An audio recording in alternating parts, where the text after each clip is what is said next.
So here's Jamie's work, and there is a sense of being held back, or maybe a hurdle to overcome with that stone fence in the foreground. Uh, he says there's more he wants to achieve in describing the idea of an American dream, and he also says that. It's hard to invest a scene like this with meaning, but landscape painters do that. Artists who work with the landscape will do that. They have achieved that. Now, a couple of matters. First of all, there's something up with this grass. It seems as though the buildings are on top of the grass, but the grass should be nearer to us. The grass being overlapped by the stone wall in front, that's working okay, but I'm not sure I understand what's up with the grass. Maybe the grass need to be smaller in scale toward the rear.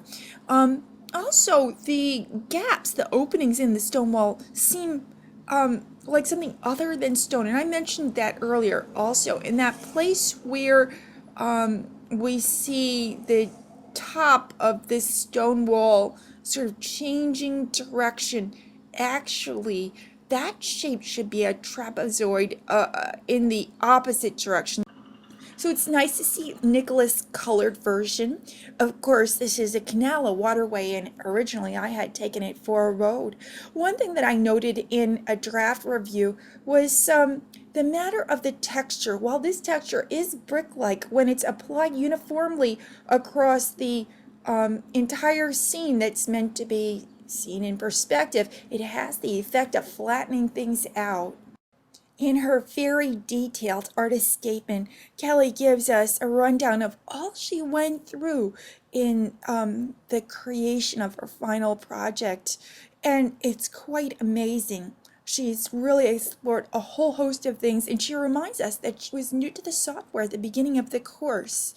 Really, the result is beautiful, and I want to applaud everyone because while there are a lot of design possibilities in the realm of, say, collage, collaging images, sheets, scan things, photos, you guys have gone to lengths to actually build something that is illusionistic, and it's really fabulous. I just want to applaud all of you, and Kelly has a prime example here in her work. Now, let's see, a lot of labor went into fitting the block surfaces with wood grain, but I wonder whether that was effort well spent, because at the scale we're looking at this, I don't see much evidence of the wood grain. Now, I have zoomed in and studied it, and I do see it. I looked also at the earlier version, and I see it there. But I'd say, for your trouble, let the texture be more accentuated. Now, another matter. There are some spare blocks in the foreground. There's a flat purple block, and I would like you to check the light and shadow on that with regard to the direction light is falling from on most of the other things. I'm trying to understand where those blocks are in space. And also, you've given us a reflection as though the block tower was on a glass shelf, and that's really very clever. I know it took a lot to do that. I'm wondering, though, whether it's necessary or whether it's so much illusion that things in the foreground get a little muddled together. So Mike was the first person to roll up his sleeves and present us with a draft for his final project. And he provided another draft before he got to the state where things were finished, where he had his final product, where we see the title he had in mind from the beginning, Endless.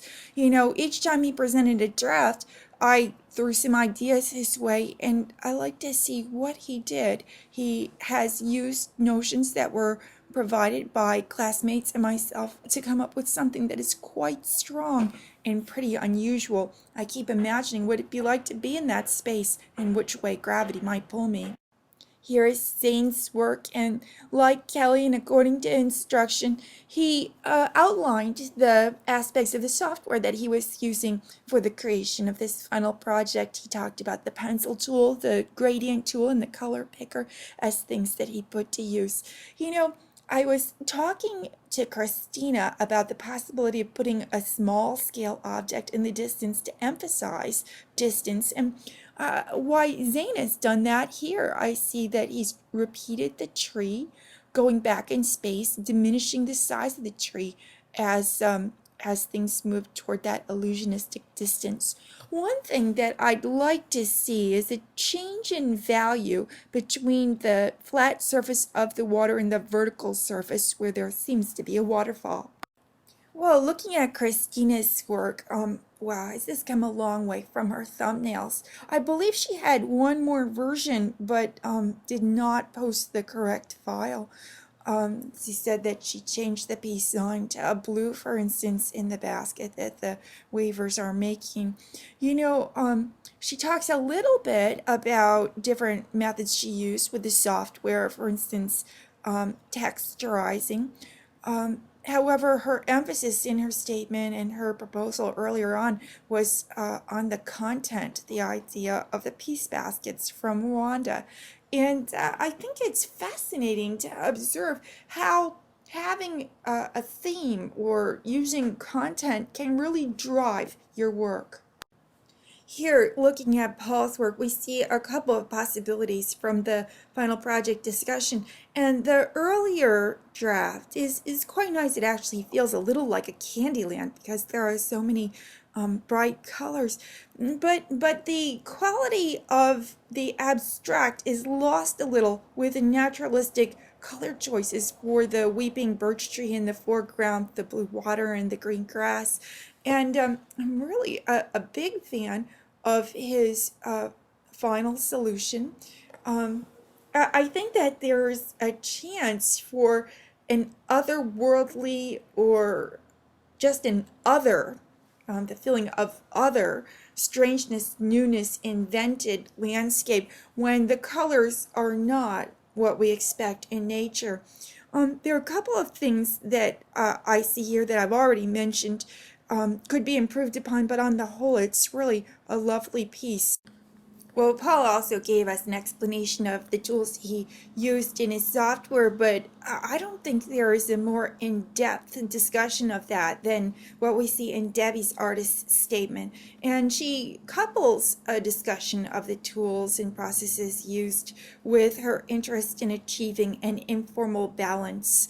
So she goes back and forth between those two concerns and also tells us when she stubbed her toe and couldn't get the software to do what she wanted it to. Interestingly, given the limits of the knowledge that we have with the software, we're often creating a creative workaround that is yielding a good result. I think in some sense, it's impossible to know every last thing or every possible thing that the software could do, and the workaround creative approach is a useful one. Something that I really like in this image that Debbie's produced is the way that the curved rod, penetrates the triangle at the very top. I like to see how things are joined. It's nice that she's created a cast shadow. I will say that the shadow should be darker nearer the object and lighter farther away in light as we know it, light and shadow as we know them. Also, there's a little corner that's kind of nipped off the front edge of the base, and while I can see that that was intended, I would suggest changing it because it looks like it's a little mistake. So here is Tiffany's work, which has a kind of monochrome color harmony. She talked about doing something with regard to a surprise birthday party she put a lot of time into arranging. And from her first thumbnails, we can see that the design has come a long way. There's something else I'd like to say on Tiffany's behalf, which is that she opted to change over from use of Photoshop to Illustrator for this very project. So while she was new to Photoshop at the beginning of the course, she's taken on Illustrator, and here I think that we can appreciate she's made a lot of progress. There are some concerns with the design. For instance, she said herself in an artist's statement that she felt that it lacked focus and that she might be able to develop a focus with more success had she perhaps, for instance, sketched out her plan on paper first.